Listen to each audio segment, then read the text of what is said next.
Hey makers, we're about to go live on LinkedIn. Are you ready? Let's come together to shatter convention, navigate life and work, find leaders worth following, make a statement. Equality is sameness. Equity is fairness. This roundtable is really important to amplify the voices of young women in our generation and think about how we can connect and support each other as we make change. So tune in from wherever you are. It's time for Makers Live on LinkedIn.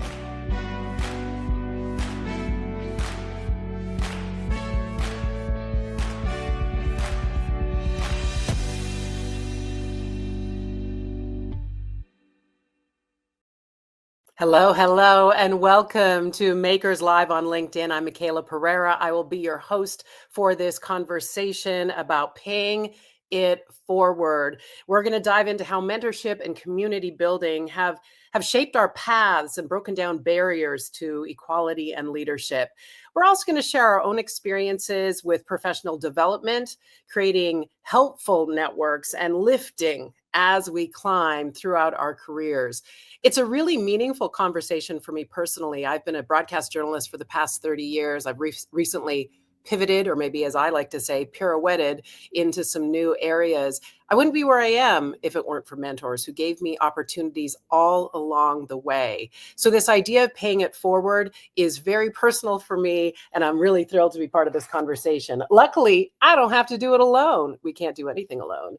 I am going to introduce you to two very special guests this session, experts really in creating opportunities, spaces, places for success for the next generation. So here we go with our lineup. Are you ready to meet them? First up, please welcome Illana Raia. You know her as the founder and CEO of Être, a mentorship platform for our girls. Believing that mentors matter as much as early as middle school, which I agree, Illana brings girls directly into companies they choose to meet female leaders face to face. Être has really been a leader in national research with their report, The Current State of Girls' Confidence. She has written two award-winning books on mentorship. And this is my favorite thing about Illana. She also remains unapologetically nerdy.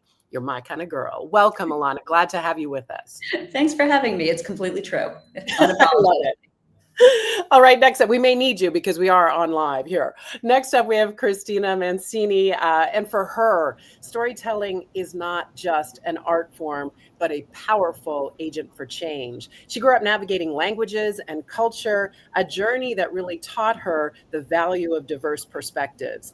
In her career, Cristina has pioneered ways to keep audiences engaged by blending media and tech long before the industry fully embraced it. But in her current role now as CEO of Black Girls Code, she is focused on preparing our girls of all backgrounds to lead the future of tech. Yes, I said lead the future of tech, ensuring they see themselves not just as participants, but as innovators themselves. Sister's got the right vision. Welcome, Cristina. So glad to have you. Thank you for having me.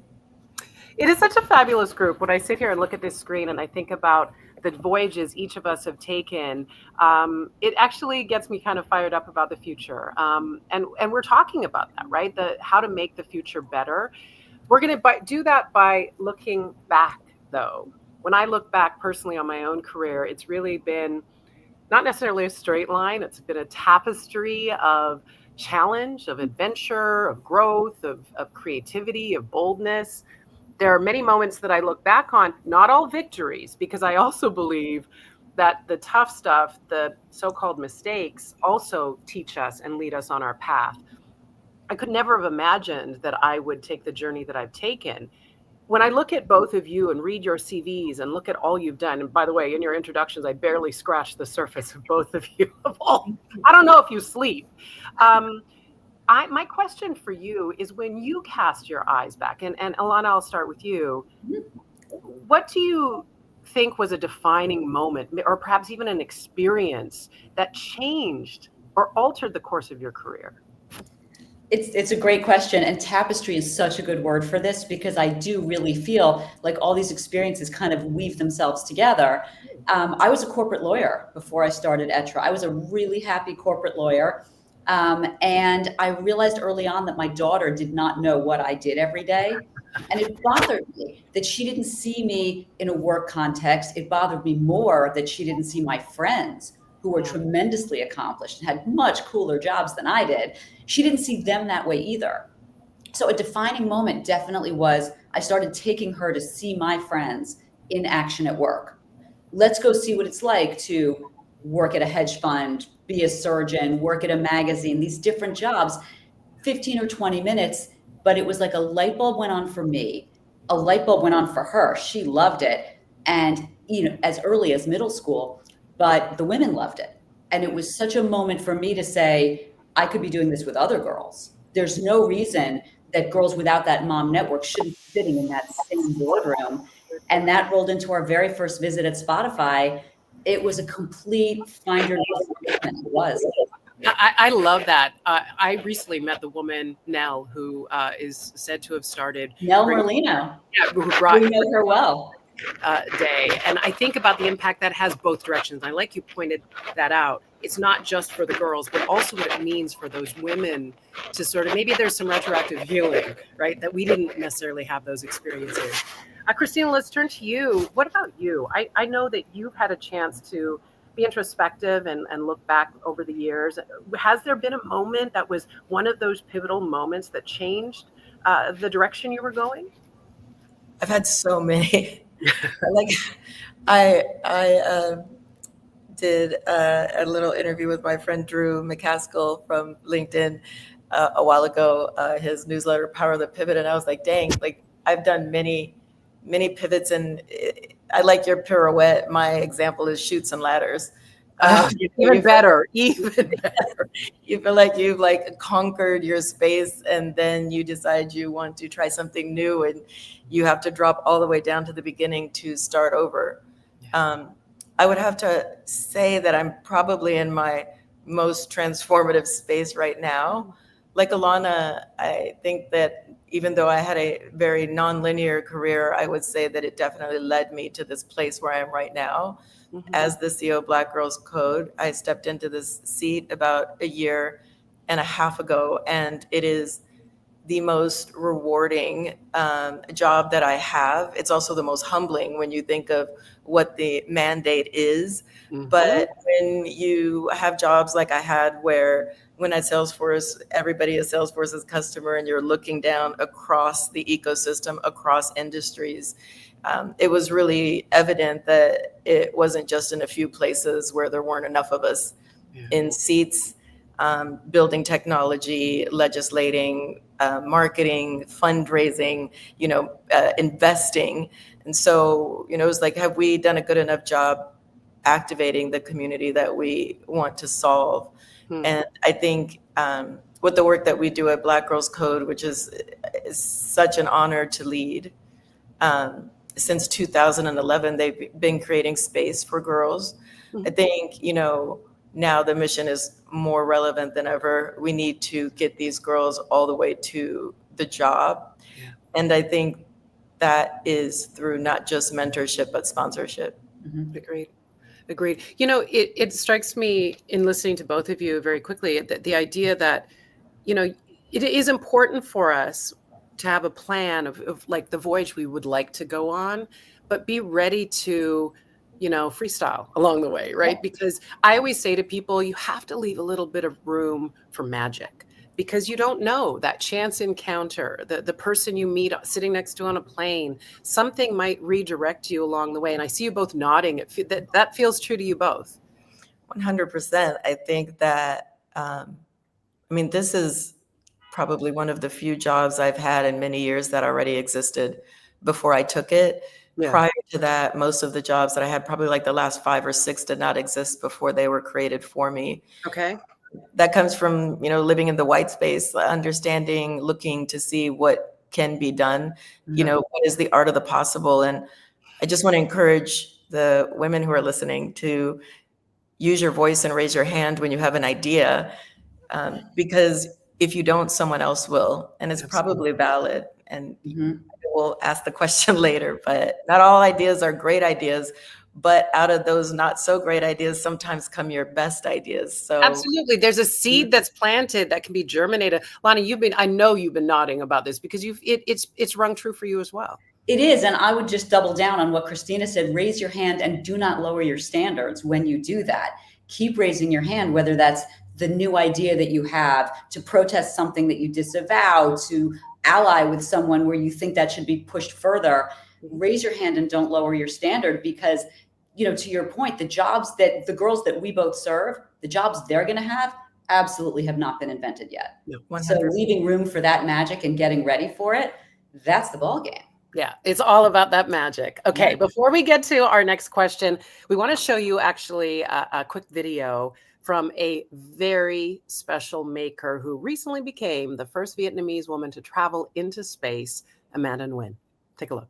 I had the great fortune of being with a wonderful community at NASA headquarters where I worked. And I met another maker, Leland Melvin. He came up to me and was like, "What do you want to be when you grow up?" And I joked, "I want to be president astronaut." And he was like, "Oh yeah? Cool, come, let's talk about that." I went to his office and he delved into, like, you know, what are your plans to get there? And he really cared. And then he told me that he didn't think he would become an astronaut until another astronaut inspired him. I think it's so important that people, especially young people of color, get support. And to have had that from Leland changed my life.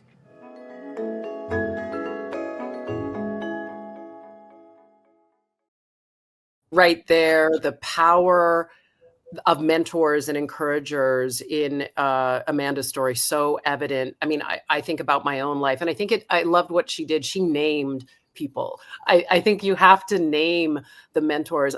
I was discovered by a woman, a producer in Canada named Moira Rogers, who literally changed the trajectory of my life. Later down the line, the late film critic Roger Ebert elevated me to a national stage, plucked me out of obscurity. You know, you have to name the people. I've made a point of thanking both of them and ongoing, you know, trying to pay my respects and honor both of them in the work that I do. And oftentimes these people believe in you when you may not even believe in yourself, right? So we move on to our next question about this notion of dreaming big. Is there, and Christine, I want to start with you, is there a big idea, a big dream that a mentor encouraged you, boosted you, sort of urged you on in? And what did you learn from their support? It's funny because the reason that I'm so passionate about women speaking is because I'm a visionary and executive. I've always seen kind of what's around the corner. I'm very interested in people and their behaviors. But I didn't feel comfortable speaking myself. So I became known, and I was fine with it, the executive whisperer. And so I always made sure, like, people, when they wanted to know what was happening next, what was going to be cool, I had my own job, but I also like to help them with theirs. But when I had my biggest pivot, when I went from TV to launching franchise and film, at the time, the CFO who had selected me was like, "You're going to have to start carrying your own stories and start presenting on your own." That's a whole other story, which if you've heard me talk before, that's around growth. But the main one that I want to talk about is John Herbert. John Herbert at the time was the chief information officer at 20th Century Fox. In the in-between time, when you're leading franchise and you're not at Disney, your fans are living in the digital space, and we didn't really have the muscle to track them at the time. We weren't focused on data back then like we are today. But it was interesting because for some executives, it made more sense that John would have become a IT executive who understood creative versus I, a creative executive, deeply understand technology and wanted to understand and have my own solutions so that I could think about how best to engage with the audiences. That was my job. Mm-hmm. That's the difference between a mentor and a sponsor. Mm-hmm. John sponsored me. John put me in the rooms with Meg Whitman. He put me on stages. I got to present at MGX. He gave me opportunity and space to have my voice heard and my ideas heard. And even when they wanted to hear from him, he would bring me in the meeting with him. And in a full circle moment, John Herbert actually sits on my board and continues to advise on technology. But you really need people like that who are going to encourage you and make sure that you're ready. And when you are ready, give you a little nudge so that you can step onto that main stage. And sometimes the nudge sometimes feels a bit more like a shove in my own experience. Yes. How about you? You strike me as somebody who's always had dreams and goals, but was there something that a mentor gave you, either that, gentle nudge or a big old shove? That terrifying nudge. All of the above. I think I was lucky that I had mentors from the earliest age. My grandmother was a lawyer when women were not. She graduated in 1936. So I always had her in my sights, and she was always in my ear. I feel like she still is. I had tremendous mentors. You talk about calling them out. Nancy Lieberman was one of the earliest partners that my law firm had ever made in mergers and acquisitions. And I worked at her cuff for years. And everything she said still stays with me. But oddly, it was a mentor moment from a woman I didn't know when I heard this said that really has stayed with me. In 2014, I went to Arianna Huffington's Thrive conference when it first came out of her living room and was in a big stage. And she said, do the thing you're dreaming about, even if you're afraid of it.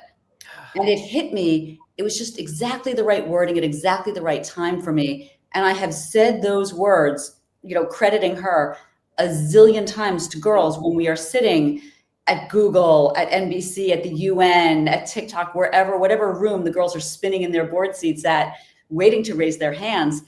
Do the thing you're dreaming about, even if you're scared to do it.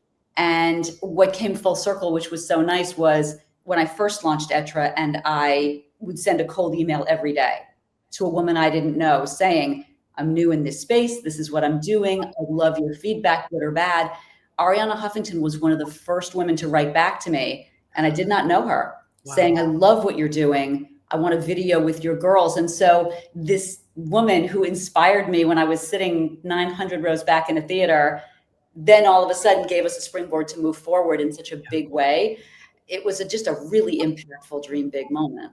That's incredible. Two things I take away from that. One of them is there will be fear in this journey. So much And fear. sometimes that fear is confirmation that you're doing the right thing. Yeah.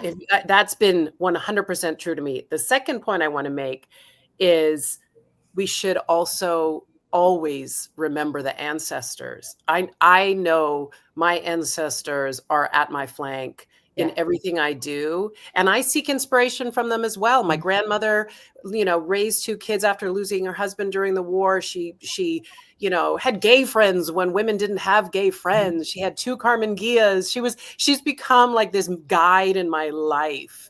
And I have taken some of her ferocity into my own life. And I think that we can rely on our ancestors, especially if mentorship is feeling elusive to you. That's also another way you can feel that support. Definitely. Yeah. You had a thought, Christine. I didn't want to stop I did. I was just thinking, because it's called Pay It Forward. And I think it's interesting that Arianna actually was an incredible mentor to me when I was in tech. And I'm a storyteller, and I was in a tech company, and she helped me find my way in how to use my voice to drive the change that I wanted, and collaborated with me on some of my really impactful programs that I'm really proud of.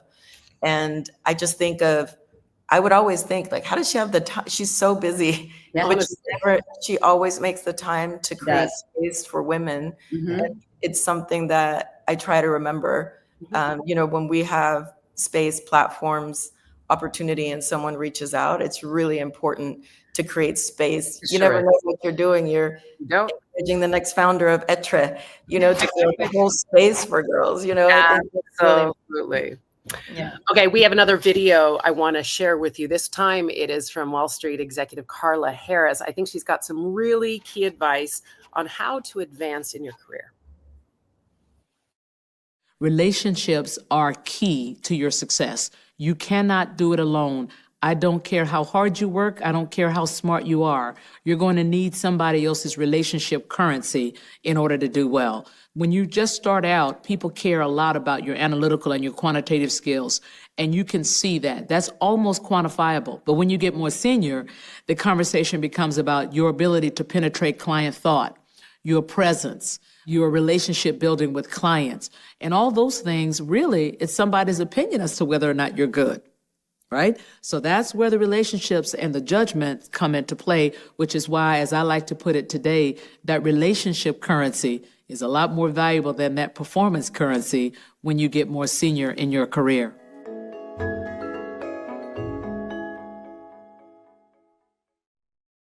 To hear this idea of relationships as currency, such an interesting perspective. I actually want to go with that as a question about relationships.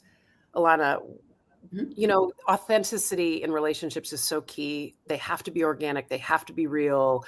Talk about that in ways that you've built authentic relationships in work, in the workspace, in a professional space, and what that has done in terms of keeping the momentum in your leadership journey. It's true.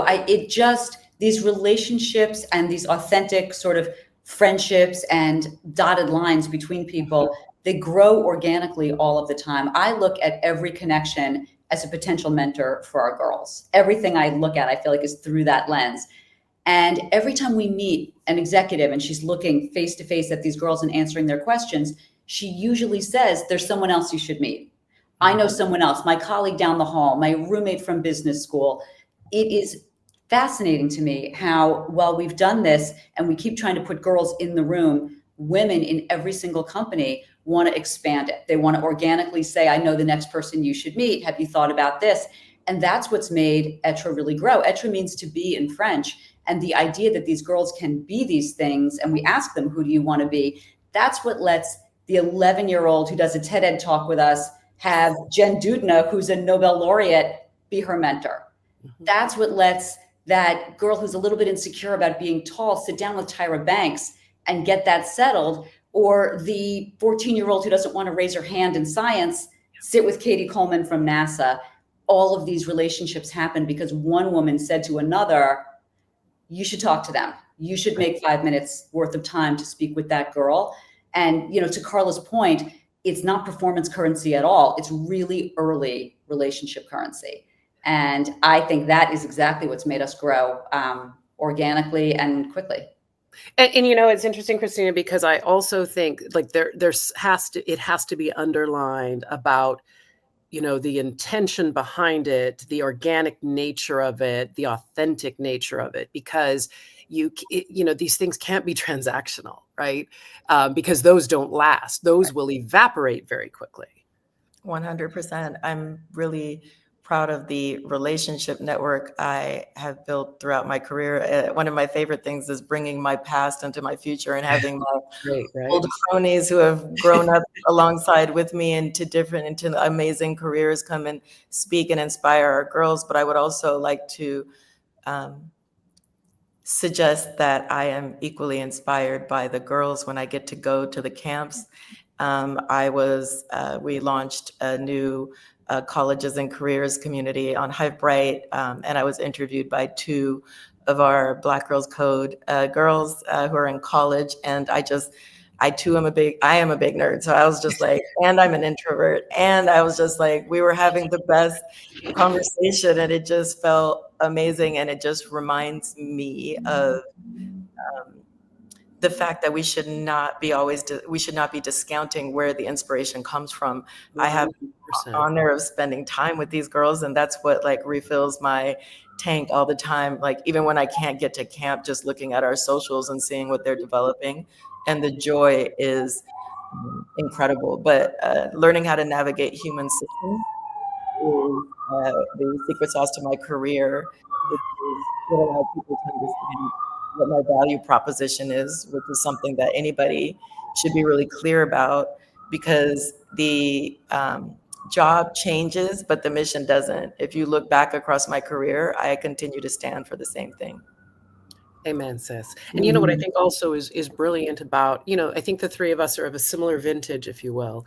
And when you have worked hard at curating your career, and are intentional about the relationships and the people that you gather with, I always believed in the idea of playing tennis with somebody who's better than you because it improves your game, right? You want to be close to these women that you admire and can learn from, but then you also realize that you can turn around and inspire and lift up the ones behind you. But you take those relationships throughout. That's what I loved about you were saying, Cristina, that you love when your old school cronies are coming to volunteer. I love when I can call friends that I know from the National Association of Black Journalism to get advice or to mentor a young person, or, the webs, because these are interconnected webs that we are creating through our career. I'll be texting you about that one. Oh, yeah. I'll expect it. But these, when I tell people to be a curator and intentional about their career, sure, leave room for magic. Sure, have an itinerary of where you'd like to go, but also just be really intentional about who you want to be as you show up in that space. Don't let it just happen to you and you wake up and you find out you're a jerk that nobody wants to work with, right? First of all, I love vintage. Taking that. Thank you. Second of all, you definitely, in this day and age, and it's not in my nature, but it's interesting to watch. You don't want to leave scorched earth behind you. Right. It doesn't, by the way, it never, there are times when it feels appropriate, but it's never wise. But it doesn't pay off in the long run. It doesn't pay in the long run. It does not. All right. I love this conversation. I think we should do a community check-in. Got to check on our folks. We have actually a couple of questions. In fact, last week, we polled our audience about this notion of paying it forward, and they voted on a question to ask y'all. So here we go.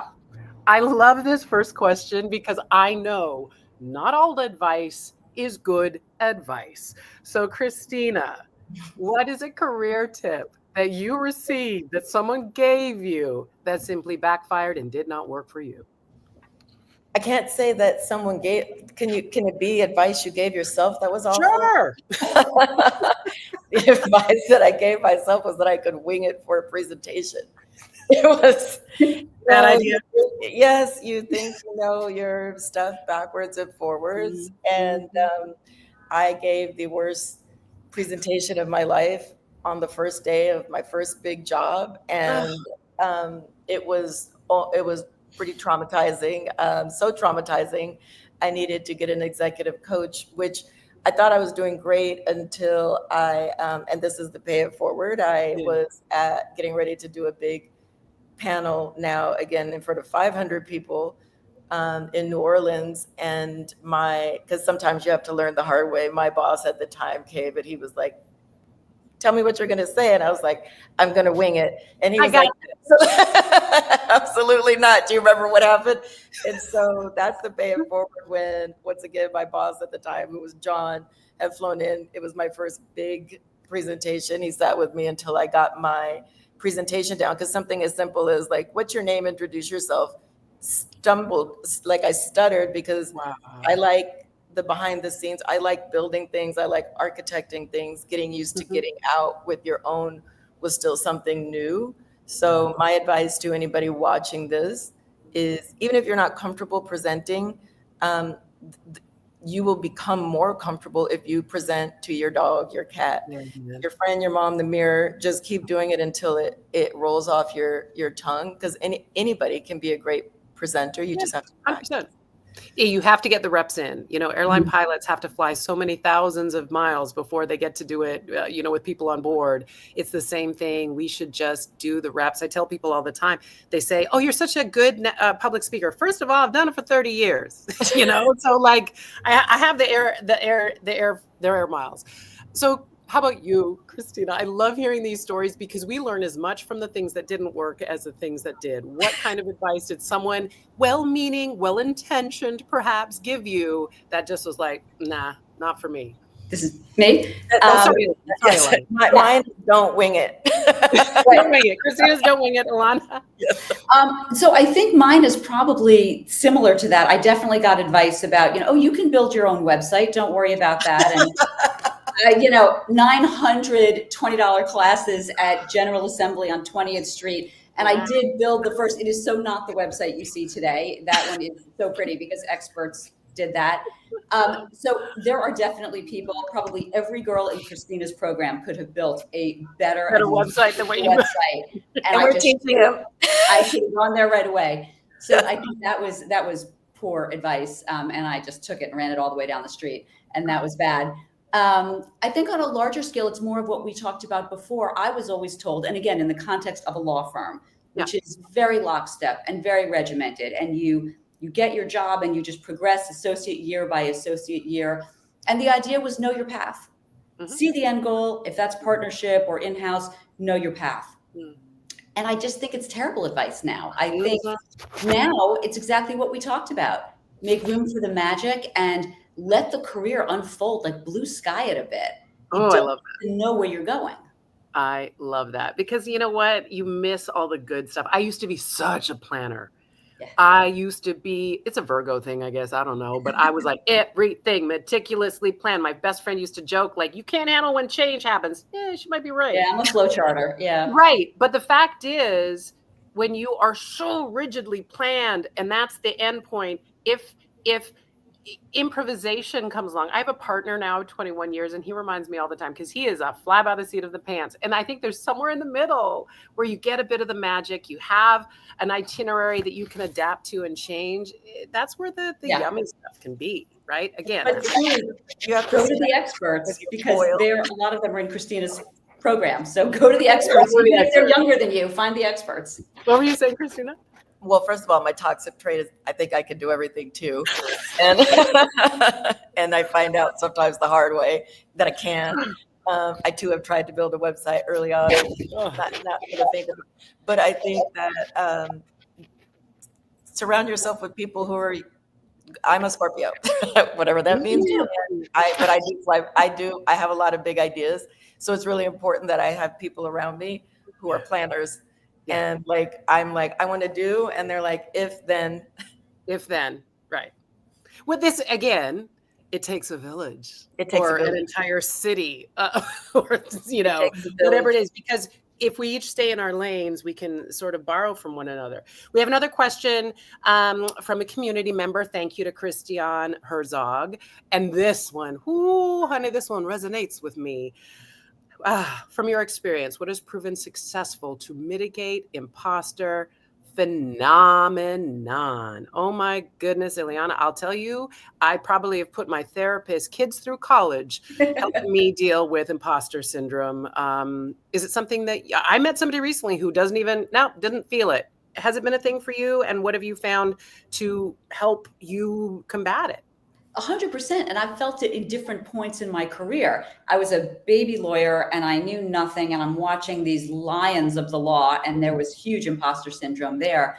But more so when I went from being expert in something to then being a founder and realizing that I knew nothing. And I was in this girl space and I no longer had a middle school girl. And I was at sea about it, but I knew that what I really needed was just to dive right in. I think when you're talking about imposter syndrome, every leader, every founder, every creator, everyone you admire has been there.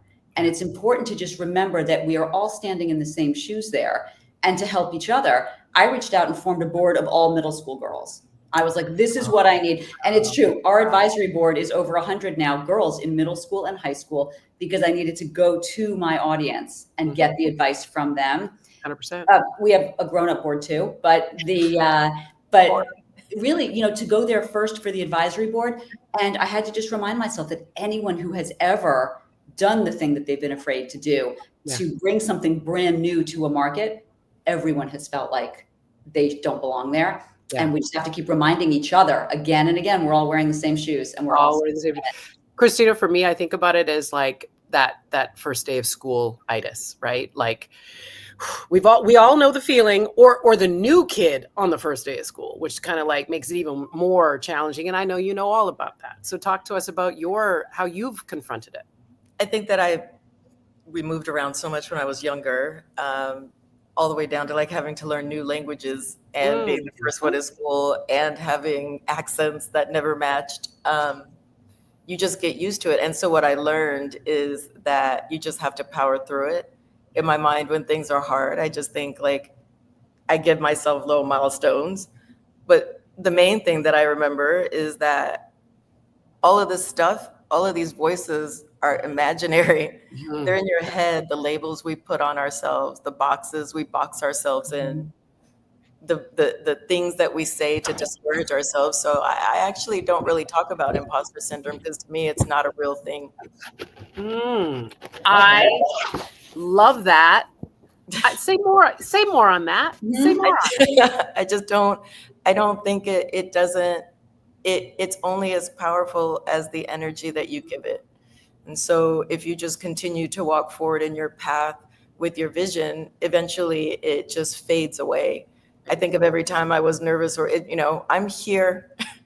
I've made like so many things that I'm proud of. Like, I've been nervous to launch things just because I'm like, will people love it? But it's been a long time since I've thought like, do I have permission to do this? Yeah. No, you make a very good point. Those voices they're self-created. They can be created by society. They can be created by the patriarchy. They can be created by so many. It's a question about whether you heed them, pay them any mind, if you can mute them, if you can move past them. I actually, you know what? I'm going to spend some time in my journal on that one. Thank you very much. I was thinking, as she said it, I want that to be a screensaver. I want to do see that every day. I do too. Okay, makers, make it happen. All right, let's move to our final question in this beautiful conversation. I kind of wish it would never end. This is one of these topics that I think that we could just keep digging into new territory, mining new nuggets. In another makers poll, we asked our community, what behaviors do you think most hinder female leadership in the workplace? I almost think this is not going to come as a surprise. The answer at an overwhelming majority was gatekeeping and exclusion. So I know each of you, in your work of preparing these girls, these young women to be future leaders, I know you have encountered obstacles, roadblocks, detours that have at times even felt insurmountable. You've kept on going. So, Cristina, what challenges? Talk about them. We have to acknowledge them for the women that are listening. What challenges have you faced in building these pathways for the young leaders that you're inspiring? And how would you advise those that are listening to us or listen at a later point on how they can navigate the roadblocks and still pay it forward? So many thoughts. I know, right? So many thoughts that they crashed in my frontal lobe. And I have to, first of all, even before I came to Black Girls Code, I had a deep passion for creating a platform for women and specifically women of color, because we don't have enough spaces to be heard and our voice does matter. I think that with our girls, my favorite thing to do, because as we know, less than 2% of technical roles are held by Black women, is a great reminder that Black Girls Code. So at the end of camps or projects, they scream Black Girls Code. If you look at our social, you can see them doing it. We just had one of our girls, Ife, on Good Morning America presenting her mental health app. We have a Nobel scholar. You push forward. It's just like the imposter. I don't give any credence to the BS that we don't belong in the spaces where technology is being developed, where it's being funded, where it's being legislated, where it's being marketed. Black girls, women, our communities, we must be in these spaces. And that is the reason that I left my other job to come into this space, is because exactly this story has to end. because the technologies that are being developed today are actually harmful when all of us are not in the room. So how do we get in the room? We have to activate the community, and we have to remind ourselves that we do belong in these spaces. And I just gave you two incredible examples, just two. Black Girls Code has served over 30,000 girls since its inception, and we have programming on YouTube that has now reached over 4 million views. Like, we are doing the thing. And so what is the problem? I don't care about the problem. I care about the solution. All right. All right. I like that. And I'm here for it. And I think that is a perfect way of moving forward. Activation, carrying on. Illana, how do you do it? What is your game plan for this? And what do you suggest to those listening about how to confront those roadblocks? Well, I think inclusion is the solution. I mean, 100%. And I think, when we talk to companies, if we want to see more women in the boardroom and a more diverse group of women in the boardroom, we have to save seats for girls. And that's usually what we tell companies when we say we want to come in, we want to take over your boardroom and meet executives. The biggest challenge, the biggest roadblock that we've ever had is when companies say, oh, we don't do that. We've never done that. Are you saying you want to fill our boardroom with middle schoolers and high schoolers? Say a little bit more. And you see the terror wash over their face initially. And the answer to that is you bring these girls in and they instantly make you proud with their questions, with the profound nature of what they want to know and these unvarnished insights. You do it once. Yeah. And then the company is instantly, we'd love to have you back.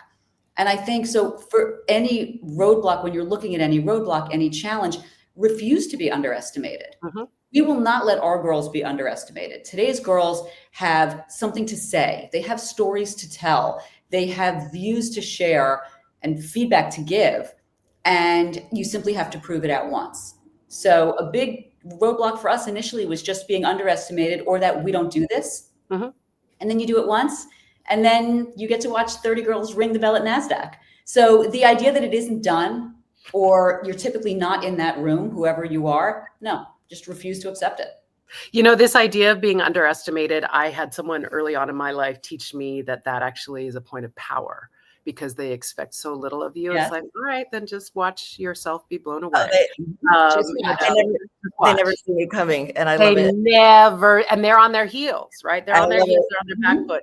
This idea too, that it's never been done. I cannot tell you how many times that I've heard that in my career too, as if that's meant like, well, that's a period. And that means that, okay, right. Well, I guess we all pack up and what? Mm-hmm. Just because it's never been done. That in fact just proves. Mm-hmm.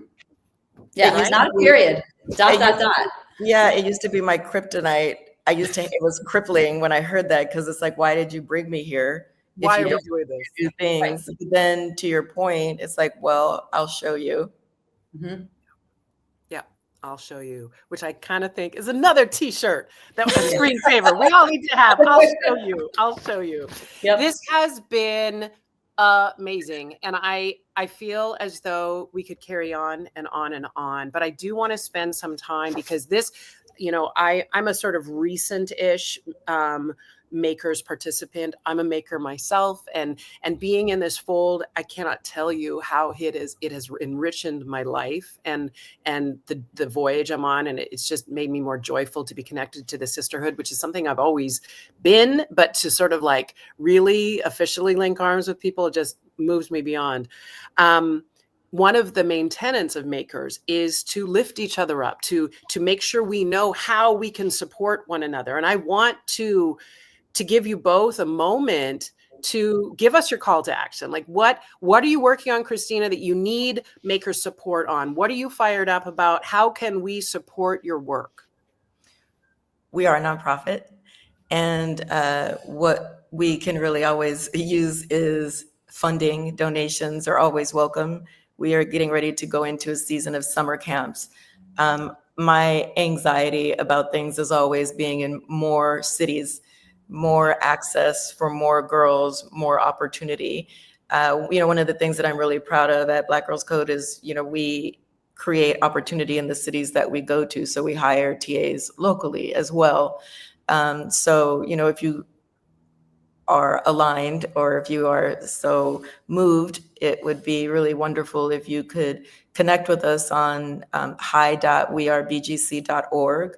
And but not just donate, but think about us as a partner. Like, do you want to partner with us? Do you want to help advocate? Do you want to help our mission get into new spaces just like you are today? Thank you so much, Michaela. So that more people are aware of our mission, and volunteer to help us with these girls, volunteer to come and talk to the girls, let them see what leadership looks like. I know one thing that's going to be a barrier for some. They'll be like, "Well, I don't even know how to code." But I support the mission. There's still space for us There's still space for us. My friend who used to be the head of inclusion actually at 20th is a fantastic lawyer. She came to one of our summer camps. It was one of our favorite. We got so much beautiful feedback from Mika and Shelton. If you're watching, thank you. She taught a course on mediation and objection handling. You know, like, think about the skills that you need. Again, you said it beautifully at the beginning. Michaela, you underscored it. Thank you. We're not teaching our girls to code only. We are teaching them to be leaders in a space in technology. What leadership skills do you think that they need in order to thrive in these spaces? A holistic, badass is what we're trying to create here. Exactly. Okay. I love that. And say that website one more time. hi.wearebgc.org. Fabulous. Continue on. Keep on doing it, sis. It's thrilling to watch. It's thrilling to see and feel the excitement. All right, Illana, Être, tell us about how we can. You just have to say it with a certain élan. I love that. What can we do to support the work? What can we do to continue to uplift Être? You are on a great path, but we want to keep that momentum going. Just come join the fun. If you have any interest in mentoring at all across any industry, these are not lifelong mentorships. No one's going to ask you to be their mentor for an entire career that hasn't unfolded yet. That can be a barrier for some. So I'm glad you made that Absolutely. point. Mentor moments. If a girl says, I have 3 questions, could I DM them to you? Could I ask you 2 questions by email? Would you Zoom with me for 7 minutes? They will be true to their word. These are such light lifts for a woman, for a department, for a company, and endlessly impactful for these girls. So offer any mentor advice that you have. We're growing through partnerships, which I'm so excited about. We've recently partnered with Hello Sunshine, and they created their first ever teen advisory board with 22 of our girls, ages 13 to 21 across 10 states. And they're really letting their voices be heard in a new way, not just bringing girls into the boardroom, but giving them board roles and board voices and assignments. And it is thrilling to see. So partnerships are just a really robust way that we can grow. And then we're going into our 5th season of TED Ed. We have a TED Ed license. We have 60 speakers from 7 countries this year. On October 19th, they'll be taking the stage in New York. But they need mentors. So again, the same thing, lend 3 minutes. We'd love it. Well, I'm offering my whateverness to both of you. We'll connect offline. At Être Girls everywhere. At Être Girls. Those are important to give the ats. Yep. I'm at Michaela Pereira on Insta if you want to follow along with me. I've been, as mentioning, I have been pivoting and pirouetting, but that's the best way to follow on all my happenings because it's still unfolding, this journey. I want to encourage all of you that are listening to, in these challenging times, to continue to lean into the sisterhood, into community, to continue to seek joy, and of all things, please protect your peace in these challenging times. I want to thank both of you, Illana Raia, founder of Être, Cristina Mancini, CEO of Black Girls Code. This has been a joyous conversation, and I hope it has really landed for so many of the people. And for all of you at home, at your computers, your laptops, thank you all for joining Makers Live on LinkedIn. We're excited to continue to build community online and in real life. Be sure to follow us at Makers Women on all the platforms. Be sure to subscribe to our community newsletter for more information on all of our upcoming events. It's been a joy. Have a great day. Thanks for being here. Thank you. Thank you.